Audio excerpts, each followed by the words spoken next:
It's Late Night with David Letterman. Tonight, actress Mary Stuart Masterson, NBC News commentator John Chancellor, and comedian Paula Poundstone, plus Paul Schaefer and the world's most dangerous band. And now, the father of one-stop shopping, David Letterman.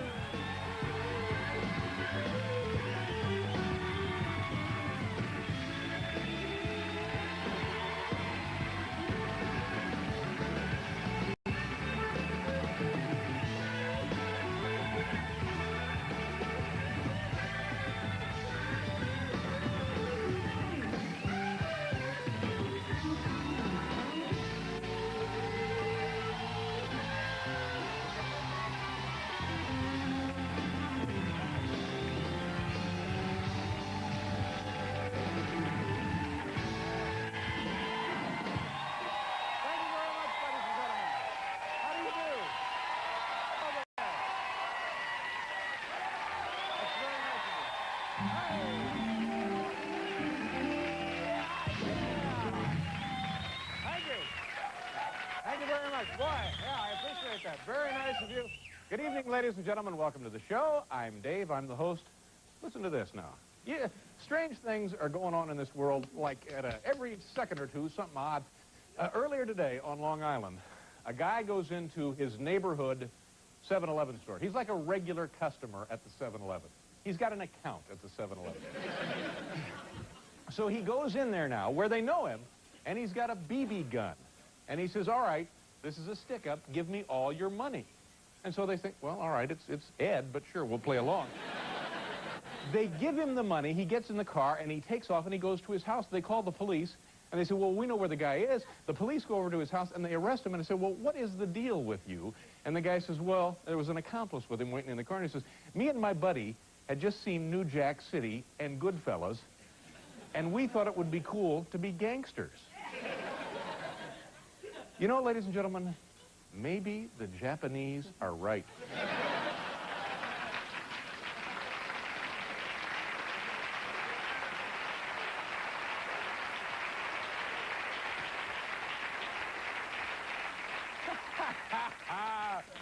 We thought it'd be cool to be gangsters, you know. Yeah, it's me, Ed, sure. There was another announcement earlier today. You know, the New Kids on the Block, there's been some criticism that the New Kids on the Block are not actually singing on their records or singing in their live concerts. And they held a press conference today, and they said, absolutely not. This is completely unfounded. We are singing. We're not lip-syncing on the records. That's us singing. In our live concerts, that's also us singing. And, you know, I have to applaud these guys because I think to own up to something like that takes a lot of guts.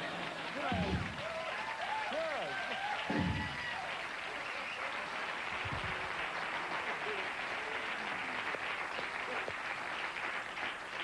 Political experts are now saying, ladies and gentlemen, that Jerry Brown, Paul Tsongas, Bob Kerrey, and Tom Harkin, the only chance they have of winning something is if they form a luge team and go to France. That's what they're saying now. Hey, my goodness, we have you know, frankly, seriously, between you and me, I think we have an excellent program tonight. A very funny woman, Paula Poundstone, is here.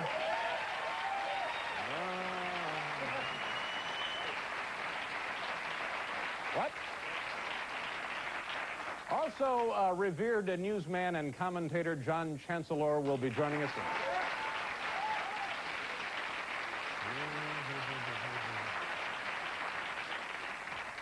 And Mary Stuart Anderson from the Runaway... Mary Masterson. Masterson, that's right, I'm sorry. Mary Stuart... I was thinking of a place I used to stop for pea soup when I would drive down from Santa Barbara. Mary Stuart Masterson is here from the hit movie Fried Green Tomatoes. Now, here's our friend, Paul Schaefer. The door! Yeah. Thank you very much. Well,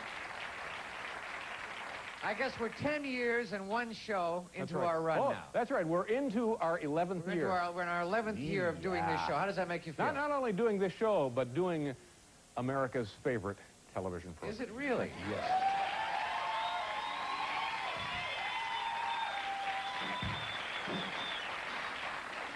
We're not certain, you know, we're using a Mexican rating service, so we're not certain, but we can document that if we need to. Yeah. Let me ask you, you know, is this the, I don't know if I should, something has really been bothering me. What's that?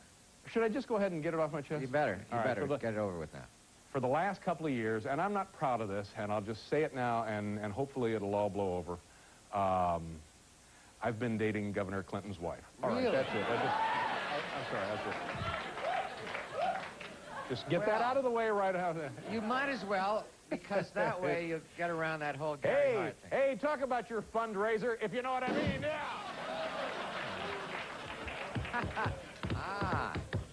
What do we do here? Let's, you know, where were you on the vacation, by the way?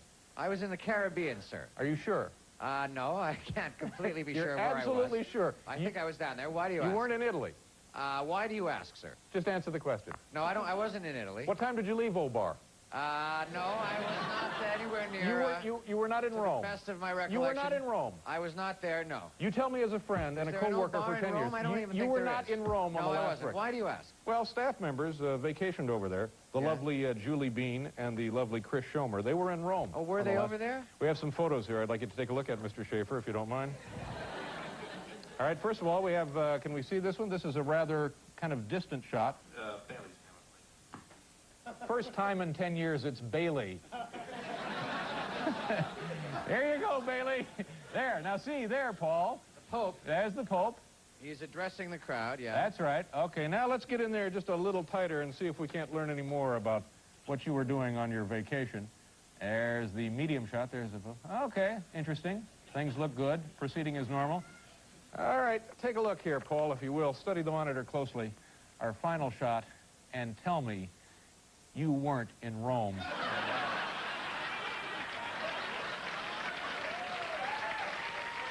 to me. I only got one question. Yeah. Sure. I got one question. We'll take you downtown and have you singing like a canary. Now, Can I see that here? again? Can I see it one more time? Yeah, here we go. I know what this is. It looks like you're doing some kind of wacky Bob Saget special or something. Who is that guy to my left? Yeah, that's all I want to know. Who's the guy standing next to Paul yeah. Schaefer? Oh, gosh, what fun we have here on the Video Clubhouse. You know, it's, my gosh, I can't believe it. We're a whole month into the new year, and what better place to just see, I know, it's debris falling down. Yeah, it's a pistol range during the days 10 years here. in one day, and a thing comes down, and we thought we'd show you what life is like here in New York City, and when you look at this videotape, we'll also, as we do so often, give you a little quiz. You understand, Paul? This would be a little quiz about daily contemporary life here in New York City. Do you have music for this? Yeah. Okay, Paul Schaefer and his music. Here we go. New York City blues. Sometimes you win. All right, I got carried away. Well, you asked for a song about New York. Yeah, I know. Okay, here we go. There's a little quiz now. Activity, daily life, New York City. Watch your monitors, and at home, use your televisions. Here we go. Take a look at this. Here we see a street sale. B, a sidewalk argument. C, what's left of Macy's.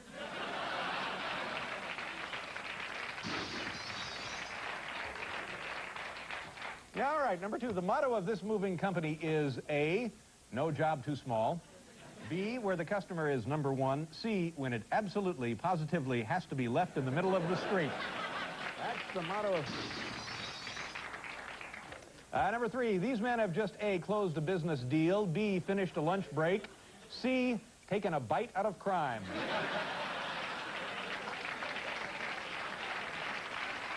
Taking a bite out of crime. Did that look like McGruff, the crime-fighting dog to you? Yes. That's what we thought. Yeah. Here we see A, construction worker. B, a busy carpenter. C, a guy stealing the Chrysler building a piece at a time.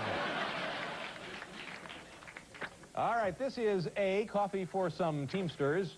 B, beverages for theater goers. C, a Tom Harkin rally.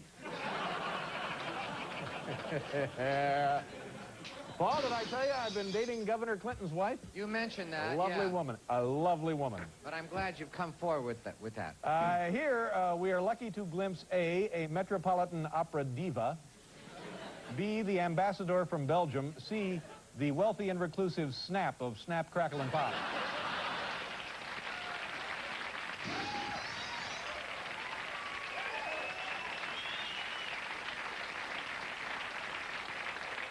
Paul, I'm having a beverage. Where's the beverage music? Oh, beverage. This is the first new thing we've done on this show in 5 years. Wait, now I'm supposed to drink. We hear the music. Yeah. Okay, that's enough. I think. These men are magically drawn to A, the colorful display, B, the bargain prices, C, the sight of rats mating in a window.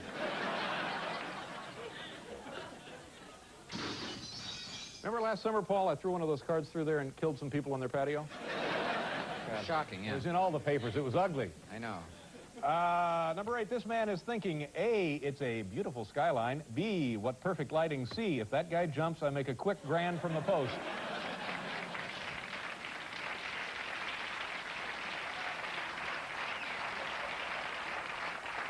Number 9, by the time this dog is finished with his walk through Midtown, he will be A, thirsty, B, tired, C, black.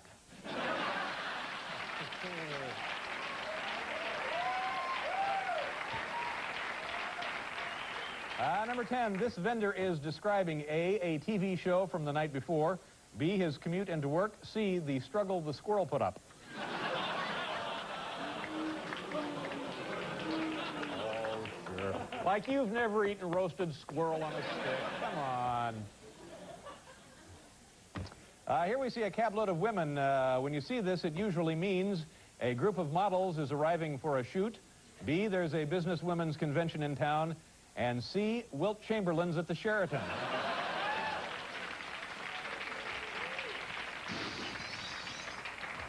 See that one coming up the West Side Highway? Oh, yeah. And finally, here we see A Midtown dance class, B, a Broadway show rehearsal, C, Tom Brokaw preparing for the nightly news. There you go. There's our little New York City quiz. Oh, my. We're going to pause. We'll do a commercial. We'll be right back with Mary Stewart.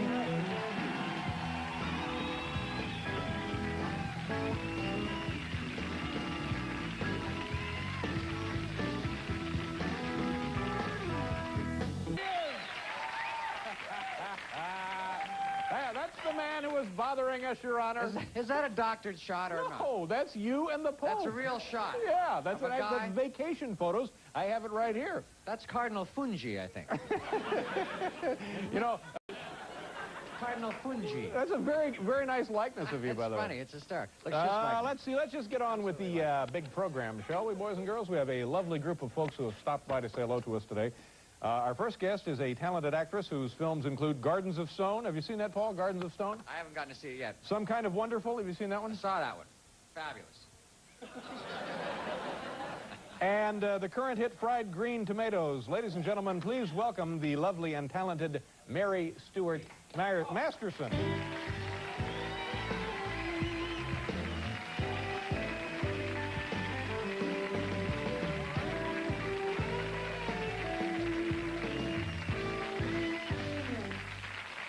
How you doing? I'm fine. Let me apologize about this name because for some reason... Philbin called me Mary Stewart Anderson. See, there's a Stewart Anderson in California. There's restaurants all over the state, I believe. Oh, now I understand. Yeah, I and thought so there was somebody who looked like me, you know. No, I've never seen you in person, but that has nothing to do with the name. I'm sorry, it's just me being dumb. Dave. Extra cool. dumb. Cool. How you doing? I'm fine. Yeah. I understand you're newly wed. Is that correct? Yes. He Yes, yes. knows the Pope, by the way. Did you know that? Yes, I heard that. Yes. No, yes, I'm newly married. I got married about a year and a half ago. It was quite an event. Really? I sort of thought maybe I would have a traditional wedding, you know, which to me meant white dress, church, groom. Yeah, sure.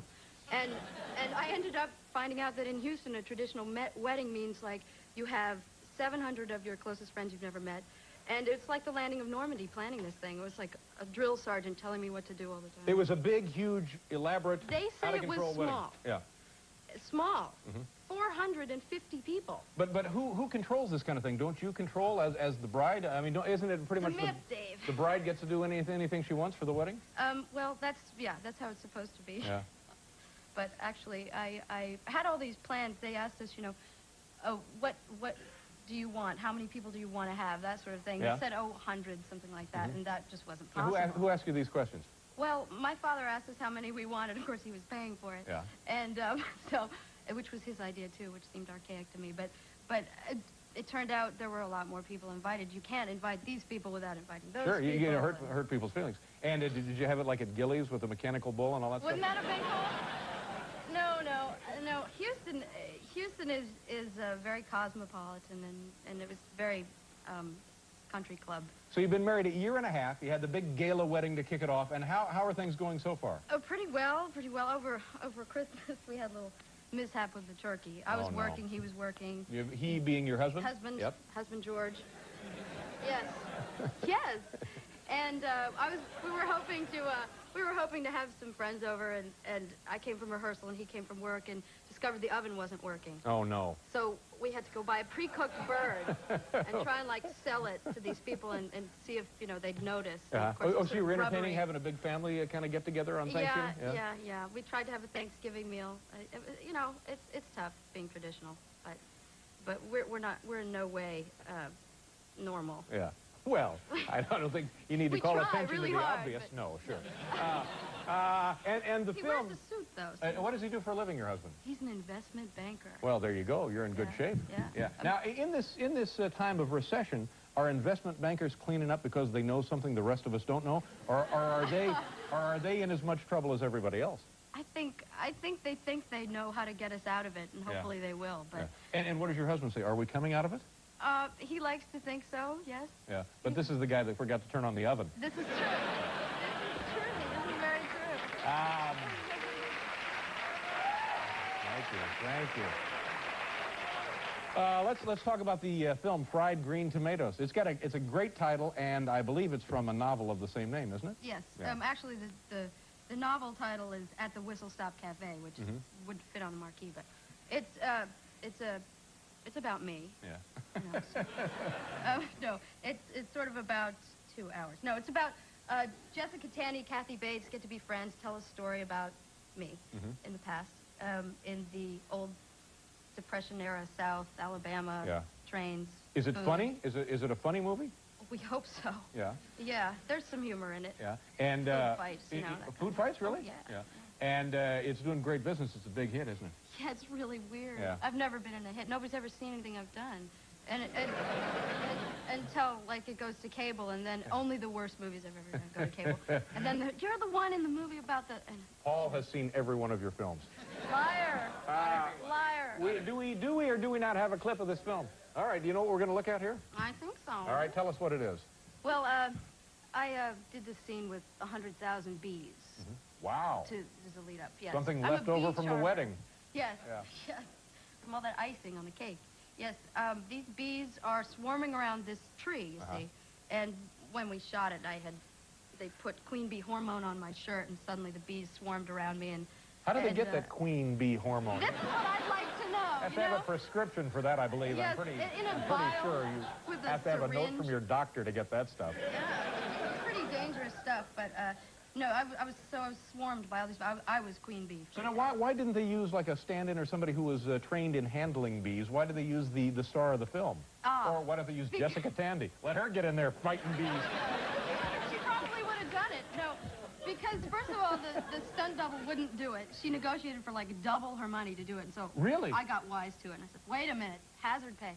But they didn't pay me. But the next day was my last day of shooting, so they figured I was dispensable. They probably were going to cut the scene, which they did. You know, we did that in here. We had a big glass cage built, and we had a guy go in there, and he was just covered in bees, and he worked with them. And after weeks and weeks of him saying, don't worry, it's perfectly safe. Right. Nobody's going to get bitten. He was stung like 8 times on the face. You see, and nobody told me that bees, they get grumpy. They need a nap time around 4 or 5 o'clock. Oh, sure. I didn't know this. They just said, oh, it's going to be fine. There's no queen. How Don't can worry you be about it. alive in the 90s and not know that? I don't know. I don't know. Let's take a look here now of the footage of Mary fighting these bees.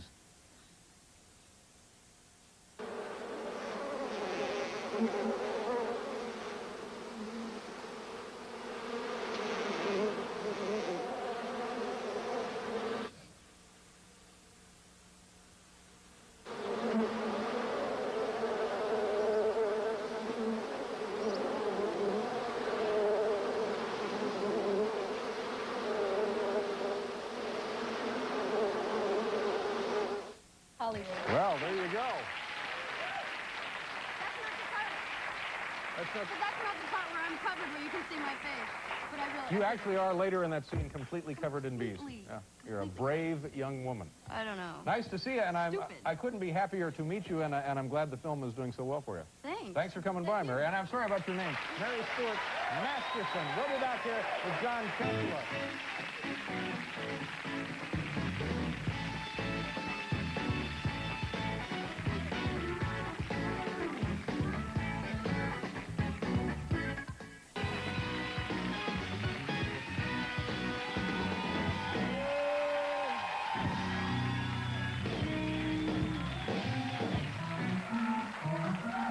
Listen to this. Minutes before the show starts, I'm in the makeup room. I'm in there with my makeup artist for the last 45 years, Candy. Yes. And Barbara Gaines, the production coordinator. Know her well. And I'm looking at myself in the mirror, and I'm saying this. I'm saying, geez, I'm kind of an odd-looking guy. And Barbara Gaines, with a split second, does not go by, and she says, no, you're not odd-looking. You're just growing into your face. Growing. What Growing exactly? into I your don't face. know. But and then she passes that off like it's a compliment. Yeah. And I went out thinking, well, yeah, pretty good. Congratulations, Dave. It's quite a milestone in life. You've grown into your face. Could mean anything. Yeah, I know. Okay, let's bring out another guest. You know, I saw that Barbara Streisand Prince of Tides movie over the break with Nick Nolte, and the Barbara Streisand directed this film, and I think she did a nice job. But I don't know if people understand this or know this. She plays all the parts as well. Have you seen it? I heard that. No, I haven't seen it. I heard it. I didn't know it was true. It's unbelievable. But one part is played by Mandy Patinkin. Is that right? Yeah, I think so. That's a joke I don't understand, right? It's the name of my biography. All right, now let's just... Our next guest has been a journalist, a broadcaster. Hey, talk about guys who have grown into their faces. I don't even know what that means. He's a journalist, a broadcaster, an anchorman, and now, of course, the commentator for NBC News. We're always honored when he stops by to say hello. Ladies and gentlemen, here he is, our old friend, John Chancellor. John, come on out.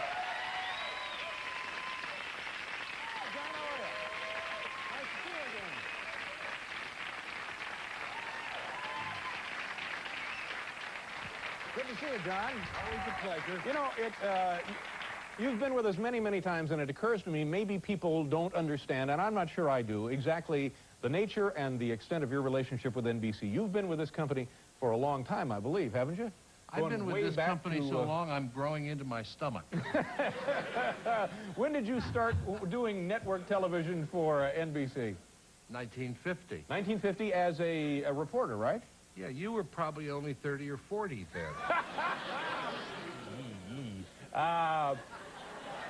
In 1950, I was 3 years old, as a matter of fact. Yes, we'll remember. We didn't hire you then. I remember when you came. Yeah, I had a holding deal Your in mother those brought days. you. Yeah. And then you were the White House reporter for correspondent. Oh, I've done that. I've played on most of these fields. I was the White House correspondent. Right. That was a good job. Who were the presidents that were there when you were there? Well, Lyndon Johnson was the president when I was there. Yeah. All right. You don't have to get snotty, John. No, because Lyndon Johnson was about 2 presidents wherever he was. Well, yeah. Okay. And I was a foreign correspondent for a long time. Yeah. Where were you stationed then? Well, I'm in Vienna, in London, in Berlin, in Brussels, and in Moscow. Now, to me, that sounds like it must have been part of every journalist's dream to be stationed around the world and reporting news as it happens from foreign fronts. It must have been very exciting. Europe was regarded as a better neighborhood than Asia in those days. Yeah. And we had a lot of European post. It was very nice. And now you are, and have been for quite some time, back in the studio, and you do the commentaries 2 or 3 times a week. Is that what it is? Yeah. Yeah. And how do you and Tom get along, Mr. Brokaw? Which one is he? He's the rather smart-looking young fellow. Oh, the good-looking guy. Yeah, Yes, very well. Yeah. We've known each other for a long time. Yeah, he seems like a very nice man. He is a very nice man. Now, when you do your commentaries, especially now, I would think now there's so much to talk about. Do you get a lot of response to people write in and comment about your comments? Yeah, I get quite a lot of interesting mail, and sometimes it really kind of shakes you. Yeah. When you look at the mail.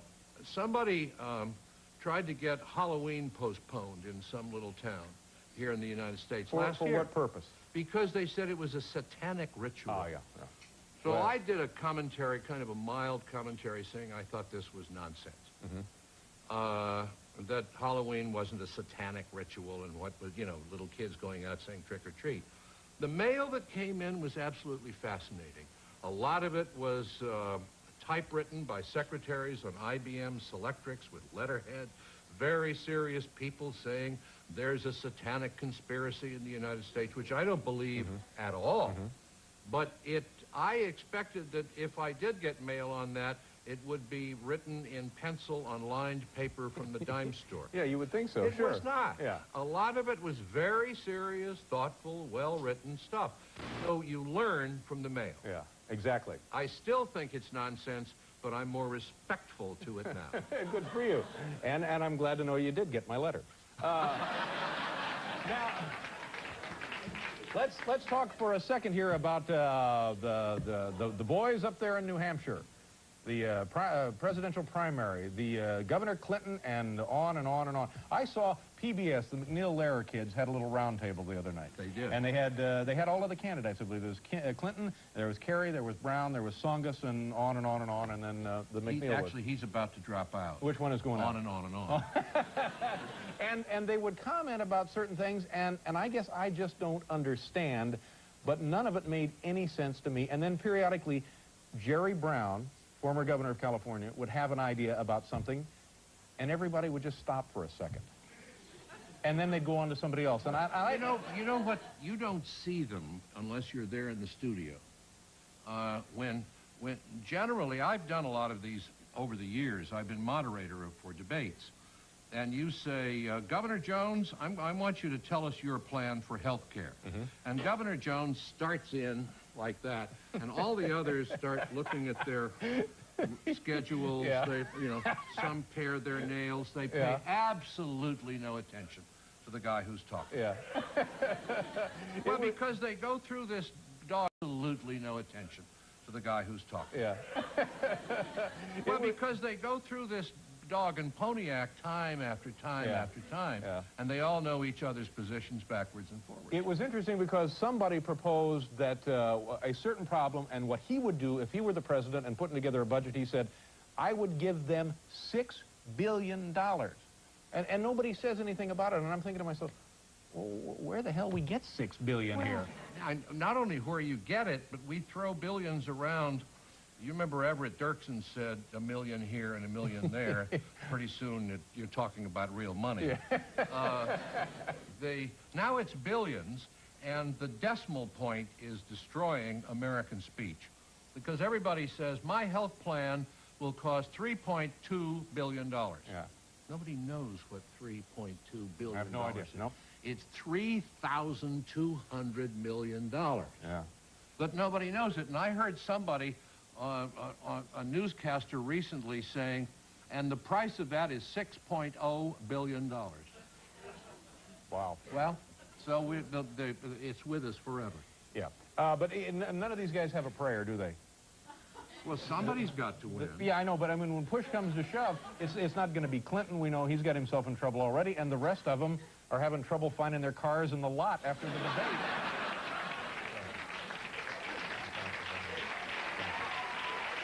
And that's my commentary. That's right. Do we have to go here? John, I'm sorry, you have to go. Thank you. Thank you for coming back. John Chancellor, everybody. We'll be right back.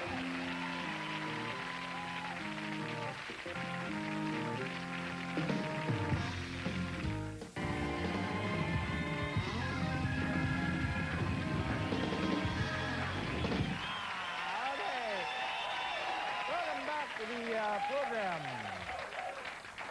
It's an odd night, don't you? It feels like an odd night. A little bit strange. The kind of an format odd is a little night here. different, yeah. Coming up a little bit later, Paula Poundstone. Did you see that debate, Paul? It wasn't a debate. It was a roundtable, and all of these Democratic candidates, and they asked him questions about budget and about health care and about foreign policy and about domestic problems and on and on and on. Yeah. Tax increases, tax cuts. And everybody's got an answer. But at no time do you get the feeling that it wouldn't be possible for, say, like Governor Clinton. They ask him a question, and he thinks for a second. He says, I got no idea on that one. Paul, how about you? Anything there? No, me neither. Next. Tomorrow on the show, comedian Billy Connolly will be here. Oh, boy, this guy's got his own show now. Very funny. Yeah, head of the class. Yeah, over there on ABC. No, it's not head of the class. What? What's the name of the show? Billy. Oh, should have known. Yeah, that's the name of that show. It's Billy. Why didn't we name this show Dave? Why not? Oh, man, is this right? The Pixies will be here tomorrow. Yeah, they're a terrific band. Terrific. And Kmar, the discount magician, will be here. Yeah. I just want to remind you folks of one thing. Our 10th anniversary special is on NBC tomorrow night at 9:30. Now, I know there are many, many things you could be watching tomorrow. We hope you choose us right here at NBC, the 10th anniversary special. Let me show you the listing and TV guide. And we'll think maybe we can help you make your choice here tonight. Bailey, is it you again? All right, there. That's us, 9:30. And look at all that. Look at all that entertainment. Look at how much entertainment that is right there. Okay.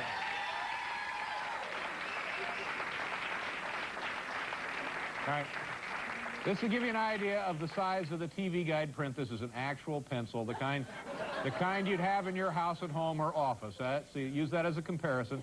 All right, now let's go down here to the competition. Over there at CBS, Knots Landing, Mac and Page watch the faucet drip for 60 minutes. See, I don't know. I mean, I know people love that show. I'm not sure I'm tuning in for that. For that, you know? particular episode. Okay, here we have Beverly Hills. This is a very popular show, 90210. 60 minutes. Luke has an hour-long dream sequence, but it's all blurry. See, now, I don't know. I know it's breakthrough television, but is that anything really you want to devote an hour of your time to? Primetime Live, Walter Mondale talks about his backyard pals, the Grackles. PBS here in New York, Bill Moyers picks up his dry cleaning. I don't know. So I think you can see from this that maybe you're better off watching us on our big 10th anniversary special tomorrow.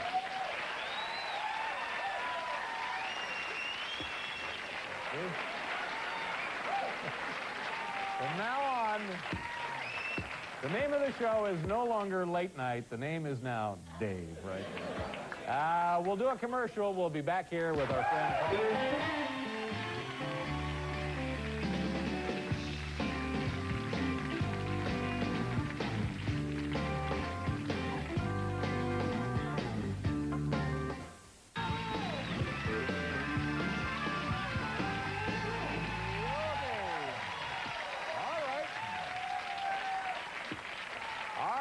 Guest recently won an ACE Award for Outstanding Bridge Player in the World. No. For the best stand-up comedy special on cable television. Every Friday in February, she will have her very own show on HBO. What? That's pretty good. Nice going. Hey, yeah. Ladies and gentlemen, here she is. Welcome back to the program, our old friend, Paula Poundstone. Paula.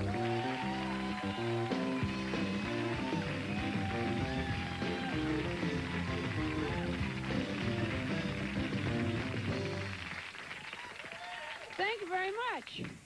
Thank you very, very much. Thank you for having me on, Dave. I've been trying to decide what political candidate to support. How are you guys doing with it?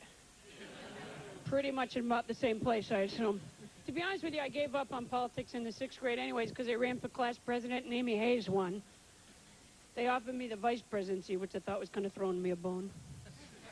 I thought, what are the odds of a 6th grader being assassinated? And if she is, I'll be the #1 suspect. You know, after weeks of watching the news and trying to read articles about the presidential race, all I know is I hate Bush, I hate Buchanan, Clinton may have had sex, and Tammy Wynette is pissed. That's all I know. I find it frustrating. I wish they would stop obscuring the point. That would be helpful, I think. You know, I think, though, lately, I don't even think it's that psychological. I just think people have become mean or something lately. You know, like when I drive my car, people yell mean, because I'm not a good driver, so people tend to yell mean things at me. I would never, ever do that to another driver. First of all, I don't like it when they do it to me, and second of all, to be honest with you, I can never figure out how to get the window down fast enough, because they usually drive rental cars. Nothing more embarrassing than when you push the button and the rear window goes down, and then you have to get out and get in the back seat and then call them an idiot. Kind of takes the heat right off the whole exchange, really. One time I pushed the button and I thought the window was down, but it wasn't, so I just whacked my head. That actually does work. That frightened the other drivers. They're like, honey, she's whacking her head. I think we should get out of here. Sweetums, a head whacker's coming right up behind us. Come on now. She's whacking her own head. There's no telling what she'll do to us. Do you guys have cops on bicycles yet here? No? Oh, I would think they would here. It's where the cops, they ride around the neighborhoods on bicycles, and that way they're closer to the neighborhood people. They can form a stronger alliance, and they can make friendships with little kids before it's too late, and apparently it's been effective. And I'm so happy to finally hear that something somewhere has been effective. However, I must tell you, anytime I see a cop on a bicycle, I cannot help but burst into laughter. I want to commit a crime just to see them come and get me. I wonder if when they're in a high-speed chase, you can hear... You know they don't have a siren. They just got that bell. Ching, ching, ching, ching. Come on, man, get out of the way. I'm not kidding. Ching, ching, ching, ching. It doesn't even make any sense, a cop on a bicycle. I wonder, when they pull up at a crime, do you think they put the kickstand down or just throw the bike? You know, if they don't take good care of it, she's not going to get them a new one. And if they do catch a criminal, where do they put him? Just up on the handlebars, I guess. Of course, then he'd be sitting right on the bell. Chink, chink. Man, move your leg. Oh, nothing. You know, actually, just about 2 years ago now, I died. I'm not Shirley MacLaine or nothing, but my heart stopped for a minute. And you know what, you guys? I'm proud to report to you, there's no bright light, and there's nobody waving you anywhere. Unless, of course, there's a 1-minute waiting period that I'm not familiar with. Or unless, of course, my friends and loved ones are avoiding me, even in death. Cover the light, cover the light! Thank you very much. You guys have been great. Thanks a lot.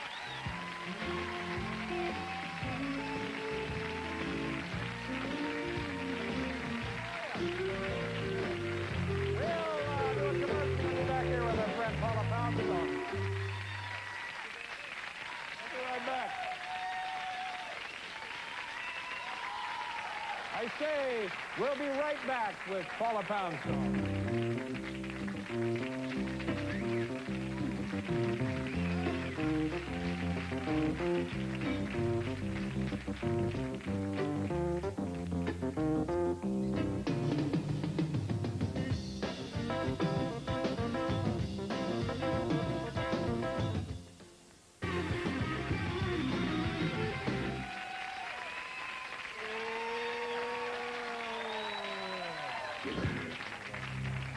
Nice to see you. Nice to see That you. was very funny. And then at the end, you kind of leave us with this very provocative thought that you died recently. I died. My heart stopped for a minute. And well, I mean, I wasn't. I mean, I was there, but I didn't have the timer on or nothing. But that was the word. Was wow. It stopped for about a minute. Well, and, my goodness. Well, it was awfully exciting. Well, it certainly would be. I'm glad you're back. Thank you very much. What, is there a lot of paperwork involved with something like that? In death? when you go and come back. No, they get that one guy from The Wizard of Oz who pulls the thing as coroner. There you go. You know, she's not only really dead, but very, very sincerely dead. I believe he was there. I'm torn here because I would like to talk about your recent death. And yet, we have this compelling videotape. What do you want to do? Let's look at the videotape. Let's talk about the compelling videotape. Okay, tell people what this is. What it is? Yeah, because it's just nuts. It is not nuts. Stop it. I went bungee jumping a couple of weeks ago. See what? Is it nuts or not? Yes, it is nuts. No. And actually, the only reason I show the tape is because it's just the things to make note of is how you can't see the beginning because we don't have time, but how incredibly pasty white I've become by the time it's a 200-foot drop off a crane. And they explain, like, you know, we go 3, 2, 1, and then you go. And for some odd reason, I couldn't understand for the life of me. Like, because you get nervous and then your brains just get sucked right out of your head. So I must have asked him to explain like 4 times. What is it again? You know, 3, 2, 1, jump. What's the big deal? I guess it was somehow the math was tripping me up. I don't know what it was. But what motivated you to do this? I'm trying to master fear, I think, and also that it was there, frankly. But how do you know that these guys know what they're doing? Like they don't get it tight enough around your ankle or something and it slips, or the rubber band is worn, or... Excellent point. Well, you know what I did is when they put the things on my ankles, I go, wait, let me see. Okay.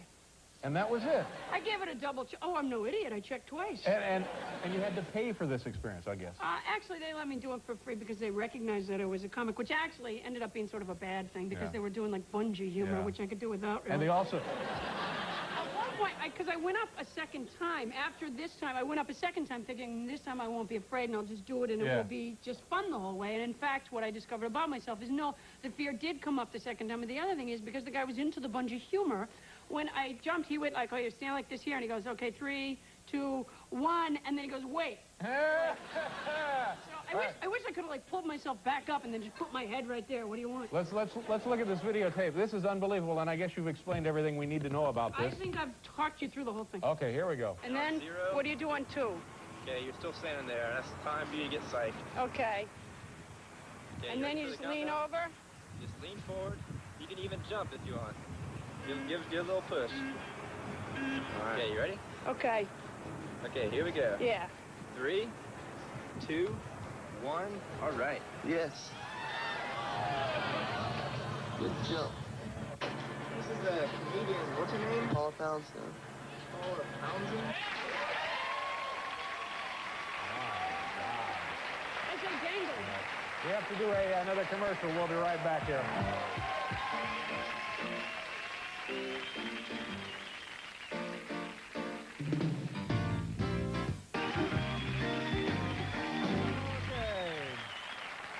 You're a brave and wonderful woman, Paula. Thank you very much, And Dave. you're on your way to bananas? Is that what you said? No, I just said if the cord snaps, so what? I won't make it to bananas. Who cares, really? It's a All right. nightclub. We have to go, everybody. We'll be back tomorrow night. Thanks for being here.